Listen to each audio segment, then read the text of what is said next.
Olá, investidor! Seja bem-vindo a mais um vídeo do canal Holder Grafista. Nesse vídeo aqui eu vou trazer algumas evidências que nos mostram que o Brasil pode decolar nos próximos anos, ou seja, ter um desempenho bem superior a de outros países, principalmente os emergentes, no mercado mundial como um todo.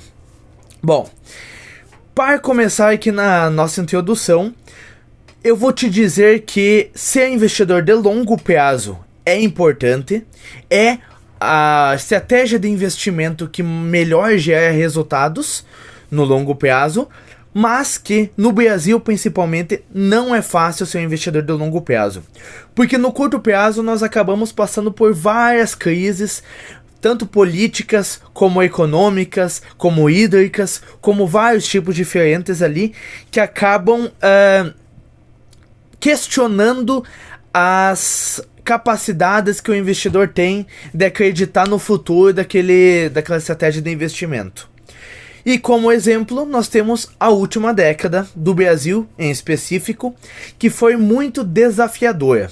O que acontece? De 2002 a 2008, principalmente, nós tivemos um boom das commodities, que acabou beneficiando muito o Brasil. Boom das commodities acabou acontecendo por causa da alta do crescimento chinês, que acabou puxando as commodities, que são as matérias-primas, como petróleo, minério de ferro, entre outras, para cima. E quando essas sobem, o Brasil é um dos maiores produtores de commodities do mundo, então a economia do Brasil foi puxada junto. E isso foi freado, foi barrado em 2008 com a maior crise imobiliária da história da economia moderna, do capitalismo moderno. E o que acontece? Essa crise que ocorreu em 2008, ela não teve impactos diretos no Brasil, já que o Brasil acabou não sofrendo muito com o mercado imobiliário naquela época lá. Mas as consequências indiretas que ela gerou no Brasil foram muito mais impactantes. O que acontece? Ela gerou uma incerteza global, com as commodities tendo um desempenho bem mais fraco nos anos seguintes. Ou seja, com os investidores inseguros ali para tomar grandes alocações, fazer grandes alocações em commodities e em outras áreas, essas commodities acabaram se desvalorizando. O crescimento da China também como um todo acabou diminuindo a velocidade ali, e com isso nos anos seguintes as commodities desvalorizaram, e com isso a economia do nosso Brasil acabou caindo junto. Daí o que acontece? Nós tivemos duas crises nessa década. E a primeira foi causada por essa queda nas commodities. Aquela vez, quando as commodities estavam caindo e a nossa economia como um todo estava caindo junto, o governo daquela época, tanto as lideranças econômicas como política, tentaram tomar atitudes, tomar decisões que não deixavam de toda maneira a economia do nosso país cair tanto assim, desacelerar tanto. Eles tentaram tomar atitudes anticíclicas, expandindo mais o crédito do nosso país, injetando dinheiro na economia, entre outras coisas. Qual foi a consequência? Com gastos crescentes, queda na arrecadação daquela época e um déficit orçamentário, o dólar acabou disparando e a inflação aquela vez acompanhou. Então, nós tivemos uma das piores crises da história do país. Nós tivemos nos anos de 2015 e de 2016. Em 2017, a situação começou a normalizar e em março de 2020 entramos oficialmente em outra crise, que infelizmente acabou gerando um aumento muito grande no número de mortes causados por aquela doença, e a economia sendo paralisada como nunca antes, com empresas tendo que fechar as portas durante um tempo, dando férias coletivas para funcionários e por isso parando, com outras empresas tendo que reajustar o seu planejamento ali de trabalho com os funcionários para eles trabalharem em casa e não lá. Bom, E com toda essa nossa vulnerabilidade de um país emergente, nós tivemos alguns problemas adicionais nessa época. Por exemplo, o dólar acabou disparando em relação ao real. Com isso, a inflação se manteve alta e enfrentamos a pior crise hídrica dos últimos 100 anos. Como se já não bastasse toda a crise causada por aquela doença, nós ainda tivemos a pior crise hídrica dos últimos 100 anos, prejudicando muito o nosso país. Tanto por causa da parte de saneamento básico, que acabou tendo aumentos adicionais no seu custo, por causa de todo esse risco, como principalmente por causa da parte de energia elétrica. Tanto é que a Agência Nacional de Energia Elétrica, a ANEEL, ela implementou a bandeira tarifária de escassez hídrica, que basicamente aumentou bastante ali o custo de energia elétrica, tanto para pessoas físicas como nós, que somos pequenos investidores e temos nossas próprias casas, né? Temos esse gasto mensal de energia elétrica, como também para as empresas. Aumentou o custo de produção para as empresas.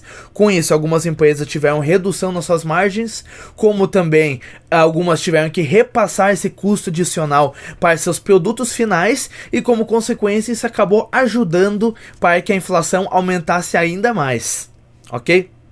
Consequências disso tudo foi o aumento do dólar, como já foi citado no passado, problemas na cadeia logística global, principalmente por causa dessa doença oficializada em 2020, que acabou fazendo com que todas as empresas aí parassem durante um período ali de trabalhar, como consequência parassem de produzir o que é necessário. Outras empresas de logística acabaram não conseguindo entregar todos os produtos ali, ou simplesmente não tinham os produtos para entregar porque as fábricas não produziam, entre várias outras coisas que aconteceram e que acabaram criando toda uma desorganização nessa cadeia logística, essa cadeia de produção e entrega de produtos no mundo todo como um todo.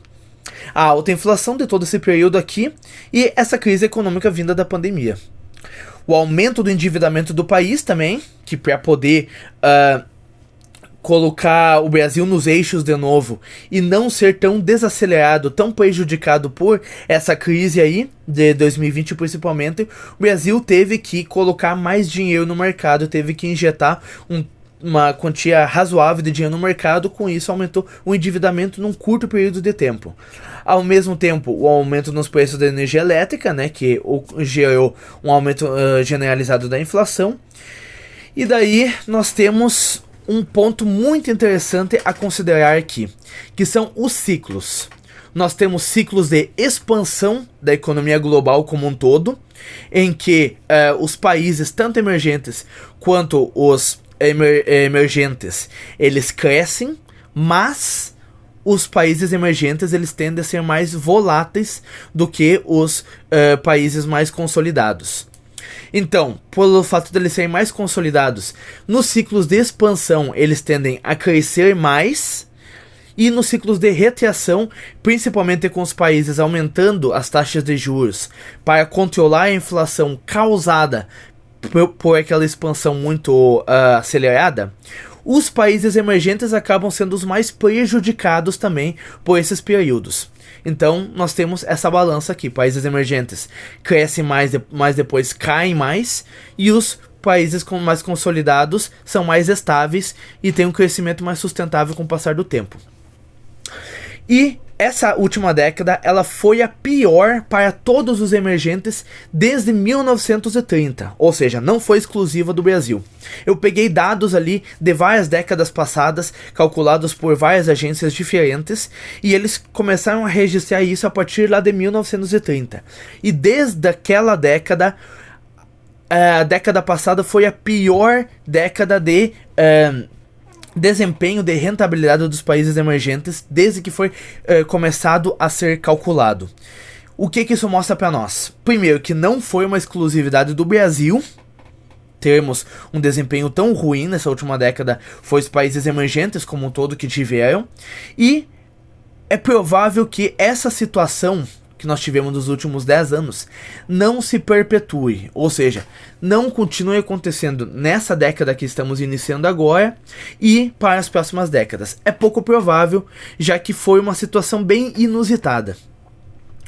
Com a pandemia, os países emergentes injetaram muito dinheiro nas suas economias, gerando um alto crescimento, porém insustentável, fazendo o mundo alocar mais dinheiro nelas. O que acontece? Principalmente nesses últimos anos, países que precisam de maior responsabilidade fiscal, como o Brasil, não puderam imprimir e injetar tanto dinheiro nas suas economias como gostariam, porque senão o câmbio dispara, né? O dólar iria disparar em relação ao real e ao mesmo tempo a inflação iria perseguir essa variação no câmbio. Então, países que precisam demonstrar que possuem mais responsabilidade nessa parte monetária, que não puderam injetar tanto dinheiro assim, mas países como os Estados Unidos puderam, já que eles têm a principal moeda do mundo, a moeda que manda ainda no mundo como um todo, e tem uma demanda quase que constante por essa moeda com o passar do tempo. Eles puderam gerar mais dinheiro, injetar na sua economia para que ela não sofresse uma recessão por causa da crise gerada por essa doença aí, e isso, muito pelo contrário, acabou gerando uma expansão muito mais acelerada desses países, e os emergentes não puderam acompanhar justamente por causa dessa necessidade de responsabilidade fiscal.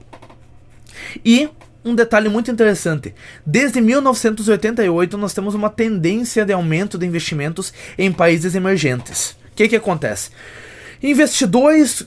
Grandes investidores globais do mundo todo, eles estão, com o passar dos anos, investindo cada vez mais nos países emergentes, visto que são as economias com maior potencial de crescimento, e é claro, com essa questão também de popularização dos investimentos no mundo todo.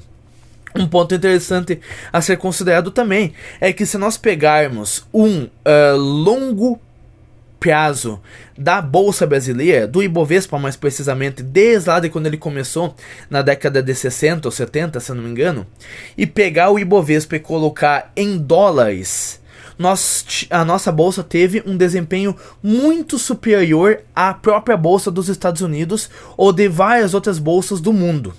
Então isso é um ponto muito interessante, que as pessoas às vezes pegam o EWZ, que é basicamente o Ibovespa em dólares, e avalia esse ETF aí. Porém, esse ETF, ele tem um curto período de tempo. Ele tem mais ou menos ali os últimos 15 anos só, dentro do histórico de cotações dele.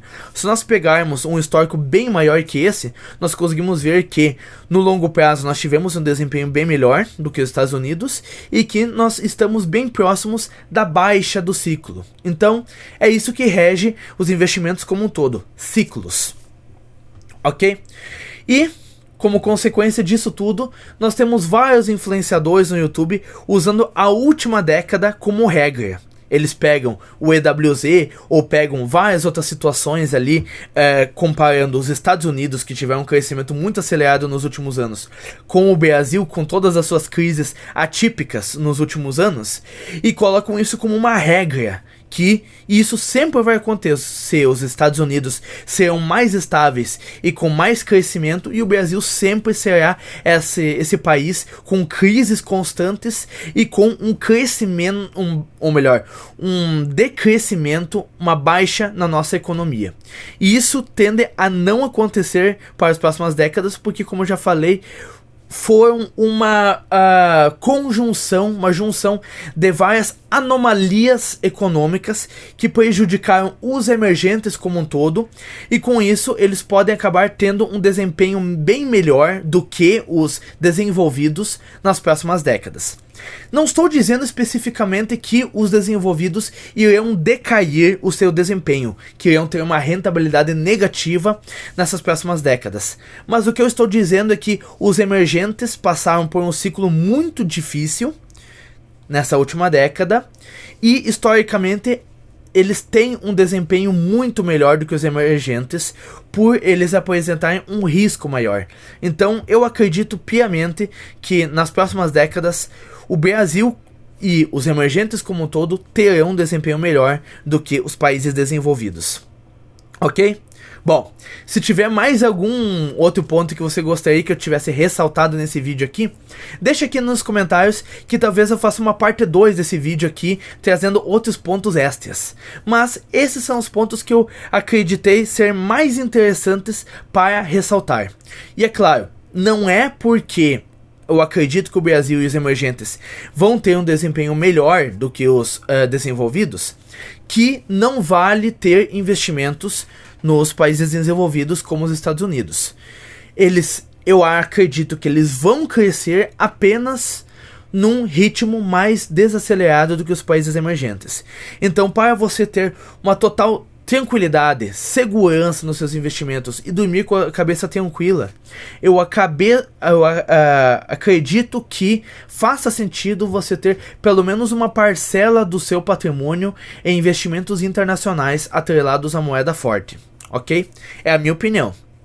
E eu daí acabo preferindo focar em ativos geradores de renda passiva. Como lá nos Estados Unidos, nós temos o próprio IVV, que é um ETF do S&P 500, que paga dividendos e historicamente apresentam alguns dos melhores rentabilidades da história, ok? Bom, muito obrigado por ter assistido até aqui. Eu espero que esse vídeo tenha te agregado de alguma forma, tenha auxiliado em agregar conhecimento para a sua mente, e espero te ver aqui no próximo vídeo do canal, ok? Muito obrigado por ter assistido até aqui. Até o próximo vídeo. Valeu!